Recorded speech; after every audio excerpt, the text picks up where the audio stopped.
Salut à tous. Alors aujourd'hui je vais vous proposer quelque chose d'assez banal mais qui, qui est utile.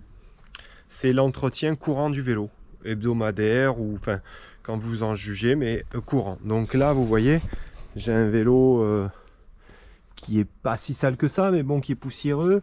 Là je commence à avoir un peu la chaîne grasse, enfin grasse noire, poussière sur les plongeurs. Donc là ça va nécessiter un petit lavage.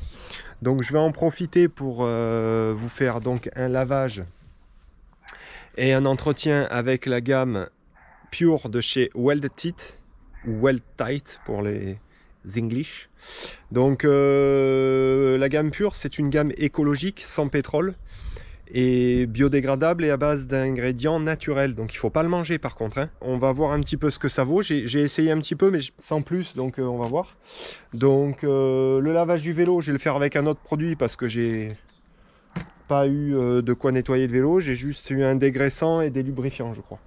Donc on va voir ce que ça dit. C'est eco-friendly, donc évidemment pas de Karcher, ça c'est la règle d'or, ok. Pas de Karcher et pas de pression excessive.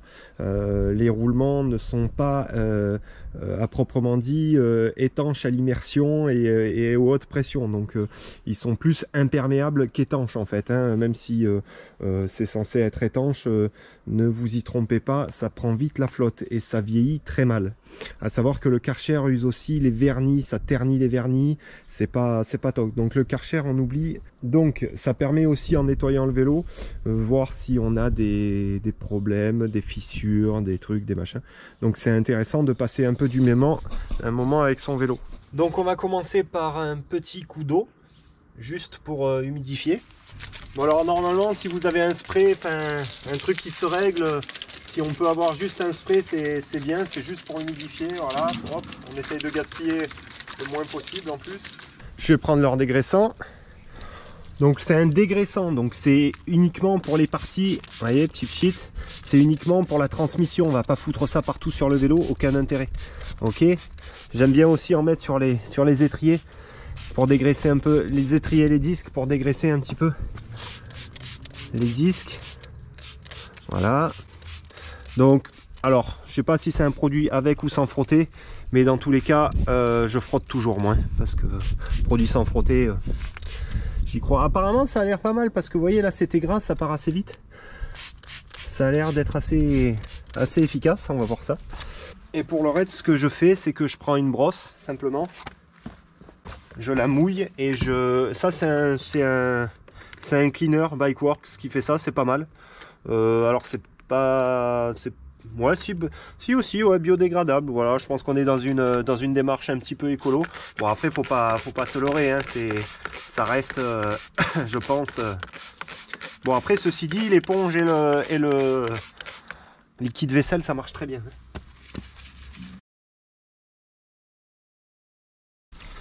Donc, je prends une brosse différente pour la transmission, histoire de pas tout dégueulasser à chaque fois, parce que ça finit toujours un peu noir.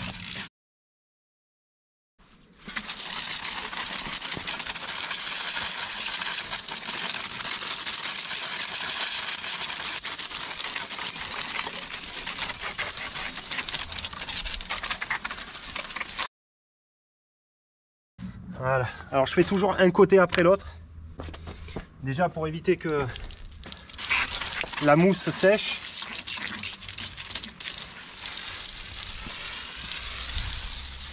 Vous voyez, en termes de pression, ça suffit, hein.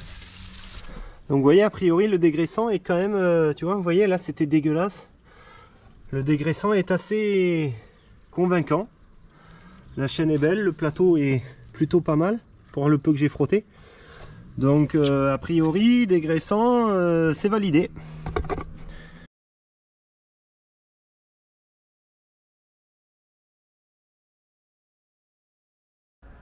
Alors j'aime bien secouer le vélo pour bien faire tomber toute la flotte. Vous voyez. Donc on se retrouve à l'intérieur. Donc là, ce qu'il faut faire pour éviter les traces d'eau, c'est passer un coup de serviette ou chiffon sec. Voilà, donc là, le vélo il est sec, donc vous voyez là, ça fera pas de traces d'eau, de gouttes d'eau quand il sera sec. Donc là maintenant ce qu'on va faire, c'est dégraisser ici, c'est sec. Donc vous pouvez, si vous voulez, avec parcimonie, un petit coup de soufflette, mais de loin, pas trop près, parce que le problème de la soufflette, c'est que c'est comme le Karcher, de trop près, ça va faire entrer des impuretés dans les roulements. Donc à la limite, si vous voulez sécher d'un peu loin, si vous voulez, si ça vous fait plaisir, mais pas de trop près, ok? Donc là, qu'est-ce qu'on va avoir dans la gamme? Ils m'ont envoyé un dry lube, donc lubrifiant en conditions sèches. Donc ça, il faut que j'essaie.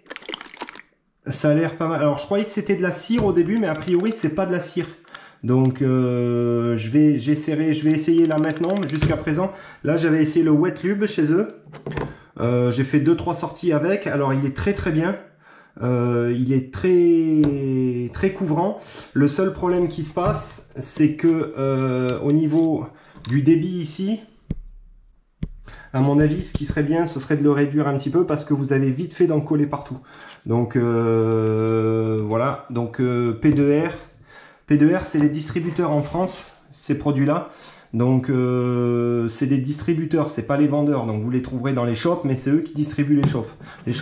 Donc P2R, si vous voulez un retour, un débit plus restreint sur les huiles parce qu'elles filent trop vite. Donc ça c'est de l'huile classique, je sais pas. Alors par contre je connais pas les bases, il n'y a pas marqué, il n'y a pas les ingrédients, donc je peux pas vous dire. Ça c'est une huile assez simple je pense pour tout le vélo. Donc se méfier des particules qui vont venir se coller dessus parce que c'est pas des huiles au téflon, donc à se méfier quand même. Elle est très bien, donc là j'ai fait 4-5 sorties sans nettoyer le vélo là, et vous avez vu l'état de la transmission, c'était pas trop noir, donc c'est plutôt pas mal. Ça c'est de la graisse. La graisse en vélo, on va l'utiliser un petit peu pour les axes de suspension. Vous voyez, elle est jaune, elle est sympa. Par contre, c'est pas fait pour bronzer, hein, méfie. Donc ça, c'est pareil, c'est naturel. Ça, je l'utiliserai sur mes axes, mes biellettes de suspension. À la limite, les axes de roue pour graisser un petit peu. Mais la graisse, on l'utilise vraiment avec parcimonie et pas partout. Parce que c'est pareil, ça, c'est un nid à particules. Donc, il faut éviter. Le dry lube, le wet lube, l'huile classique. Et ça, c'est un bike protector. Un espèce de lustreur. Donc là, celui-là, on va l'utiliser tout de suite. Allez, on va l'utiliser tout de suite. Donc ça va être un petit peu difficile de voir vraiment la différence. Ça se verra plus sur les surfaces mat. Mais alors moi, ça, j'aime bien l'appliquer avec du coton. Donc là, c'est pareil, on déverrouille. Ici, j'en mets directement sur le coton. Il faudrait qu'on arrive à se choper un endroit qu'on puisse voir avant et après. Ici, donc c'est très liquide. Je vais frotter la moitié du top tube. On va laisser sécher 2 minutes. En attendant, je vais faire le reste. C'est à peu près sec. Je vais l'essuyer avec le côté sec du chiffon. Alors, bon, déjà au toucher, c'est désoxydé.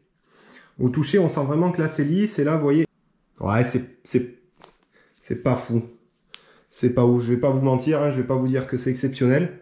Ça désoxyde un peu la peinture, mais alors en termes de brillance, légèrement plus brillant. Bon, ça va protéger ça va laisser une petite couche de protection sur le vélo. Voilà. Alors au niveau des prix, je sais pas trop, je peux pas vous dire, donc j'ai pas bien regardé. Parce que c'est une dotation, donc j'ai pas bien regardé. Alors j'ai regardé succinctement, c'est pas hors de prix pour ce que c'est. Je crois que le dégraissant il est environ à 8 €, et il y en a pour un moment, faut l'utiliser avec parcimonie, mais voilà, ça va laisser quand même une couche de protection.